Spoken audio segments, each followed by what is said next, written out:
Nithyanandam, this is Bodhana, bringing you another video from Bengaluru Adinam here in Bidadi, India.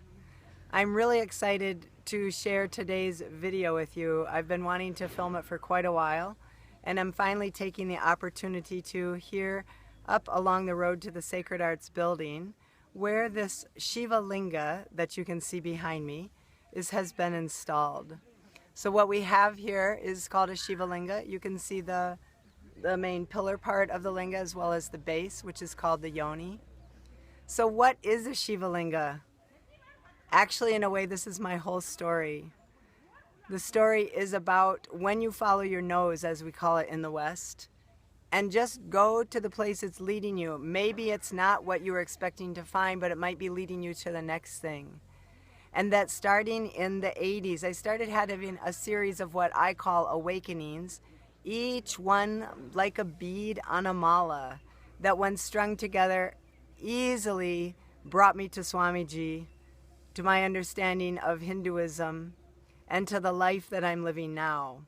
But back in the 80s, I didn't know what all was happening. I just knew that I kept having these interesting events that kept like literally waking me up. The first of which was around in the mid-80s. I had a dream with two snakes intertwined, leaping and leaping all night long in my dream. When I woke up, I was just mystified. I had no idea what the snakes represented, what the leaping, dancing movement was. But I can tell you from that point, for almost 20 years, snakes became a part of my life daily, crawling in front of me on the ground, dropping out of trees, appearing in my house. It was a very interesting time and a lot of dreams of snakes. Another awakening that happened soon after that was that on the wall of my living room, in a dream, the wall of my living room had a very large gold symbol painted.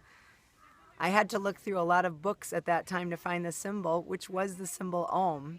You might be surprised that I didn't know that, but back then we didn't have the internet and Google and just an easy search. So all that information wasn't around and wasn't in my consciousness. Anyway, I promptly painted the gold Om symbol exactly where I saw it on the wall. Then another thing that happened leading up to this Shiva Linga event is that a friend of mine, I saw her downtown we were talking on the sidewalk, and she said she's leaving for India. And I just burst into tears. And she and I looked at each other and she said, "What was that all about? We're not really that great of friends." And I said, "I know, I have no idea where that came from." But I didn't know at the time that I had lived many, many lifetimes in India, and something huge was just starting to wake up, ready to erupt out of me. Then finally came the event that I'm going to tell you about today, the scene of a Shiva Linga, the darshan of a Shiva Linga for the first time. So let me back up again and say what this is. This is a representation of God. It's a representation of cosmic energy. It's called Shiva. Shiva comes in many forms. Shiva is one of the three Hindu gods, Brahma, Vishnu, and Shiva. When you worship Shiva, you can also often worship in this form, the Shiva Linga. And I'm wearing right now the traditional dress when you would worship, the vibhuti, which we put on. It's made of the sacred ash. And it reminds us that this body will one day also go back to ash. I'm wearing the bindi, which in the shape it's being worn today is the Tanetra tilak, which I've mentioned. It says that I'm manifesting Shaktis, or powers, out of oneness. When these powers are manifested out of oneness, they're called Shaktis. When they're manifested out of techniques or tools, they're called siddhis. I'm also wearing the traditional sari. Just a trek going by with some of the people bringing things up to Sacred Arts. Anyway, I'm wearing the traditional sari, as you can see. And it's a lovely garment to wear. It brings the whole context differently, how the body moves when the body's wrapped in a cotton sari like this. So dressed in this way, showing you the Shiva Linga, now I'm ready to tell the story. So I had been studying East Indian dance. The style I was studying was called Odissi. It's from a place called Orissa, India. I was taking private lessons with a teacher in Columbus, driving up once a week, taking my lesson and driving back. So the word got out that there was somebody who could be judging these contests. At every India festival and India Mela, and then just besides that, dance festivals, there'll be competitions.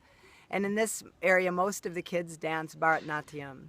So anyway, there was going to be a big dance competition at the Cincinnati Hindu Temple as part of their yearly Mela, which was held in May. And I was invited to be there as a judge. I was really excited. I'd never been to a contest before. I'd never been to a Hindu temple before. So the whole thing was exciting and new. I drove to the temple and went directly downstairs because in temples you don't wear your shoes. So they often will have a place downstairs with racks and racks and racks where all the shoes can be stored. Then you would go upstairs into the temple itself. But in this case, downstairs is where the competition was being held. There was a stage, and then the rest of the floor was open for the families to lay out their blankets, their lunches, and the rest of the day, I can say, was just a pandemonium of families and sounds and smells, food, the loud music, the Bollywood, the Bharatanatyam, while I sat at a table and just judged the groups one by one. Well, finally, the competition got over, and as I packed my bag, I thought I should go upstairs and see what it looks like in a Hindu temple.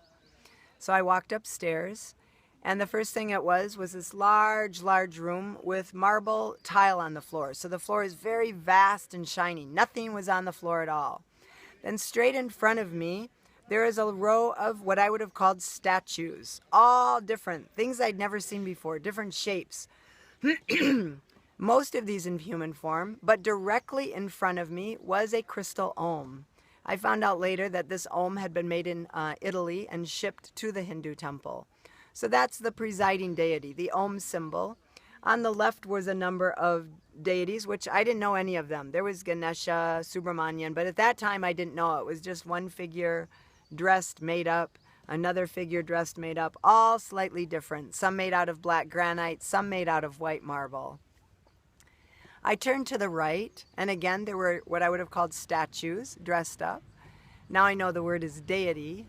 Then, on the far right, I was going along when on the far right I came in front of a Shiva Linga, which looked a lot like the one that you're seeing here. The only difference is that Shiva Linga also had a snake head over it, 5 heads, which is called Naga, N-A-G-A, or snake. I came from the left to the right, I stopped and I looked at this, and I just burst into sobs.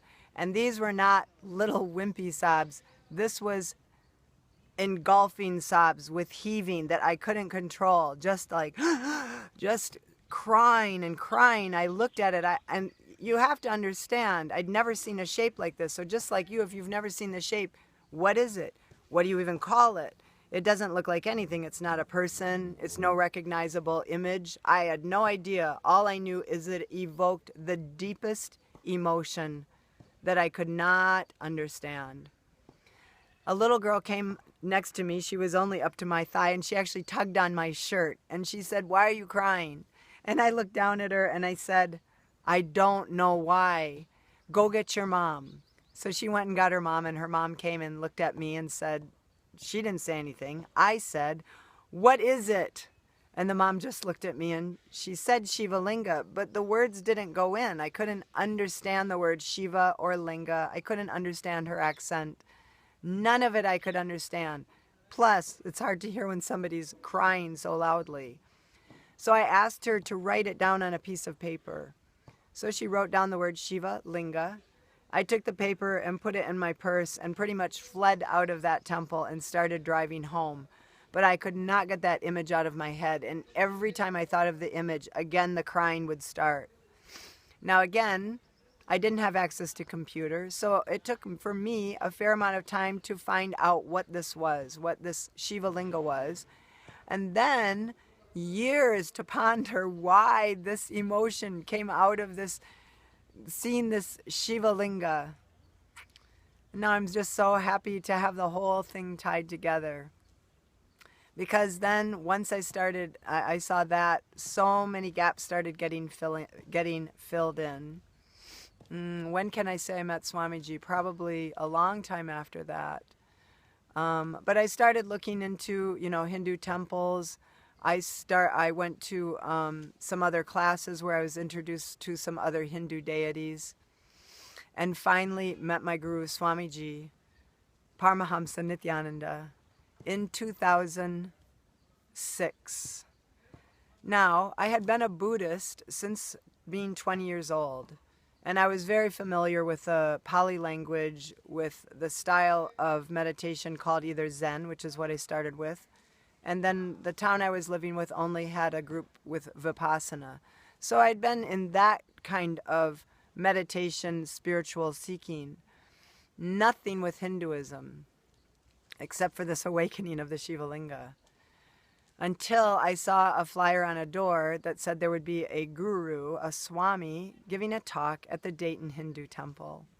So I went to that talk, and in a way the rest is history, because that's where I met my guru, Swamiji, dressed in all the orange of the Hindu tradition, circling the temple 3 times, in just all of the pomp and glory and circumstance that Hinduism brings with it.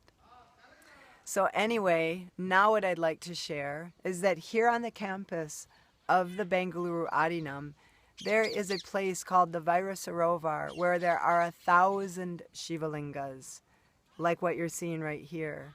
And when you come here for a program like Inner Awakening, one of the things that you do is you sit in front of one of these Shivalingas and you do something called Rudra, which is another name for Shiva, Rudra Abhishekam, which means you pour water on the linga, doing an actual Vedic or Hindu ritual.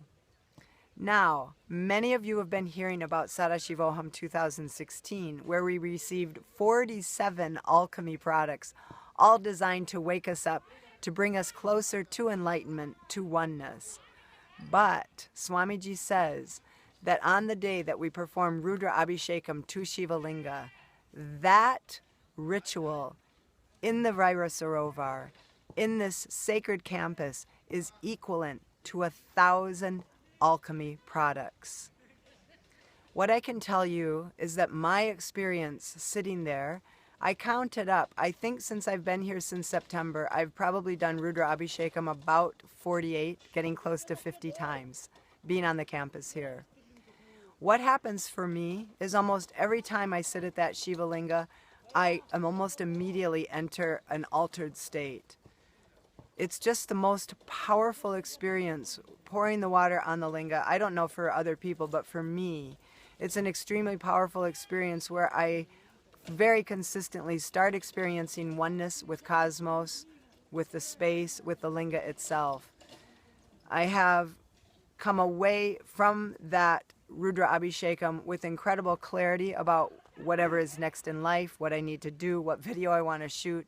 All sorts of things happen with incredible precision, clarity, speed, and lack of effort after Rudra Abhishekam. But during the Abhishekam itself, for me, it's just this experience of a vast oneness. Now, what has happened for me since I've been here is I've had access to the Akashic records through the Balasants of the Nithyananda order. I know I just said a mouthful. The Akashic records are a record of all past, present, and future events. You can have Akashic readings done here, online, virtually. There's many ways to do it. On my YouTube channel, you can leave me a note saying I'm interested in these Akashic records. Anyway, I found out from the Akashic records that I've been a Shiva devotee for lifetimes and lifetimes.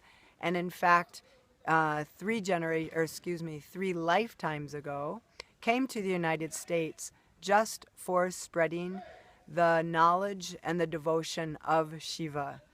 So all of this has been coming together, filling in gaps, deepening my understanding of who I am, giving me a beautiful mystical experiences in the worship itself of the Shiva Linga, and then just having the delightful play of knowing that my Swamiji, my guru, has been engineering the whole thing for lifetimes just for me to be with him again in this lifetime here on this campus, bringing you this video.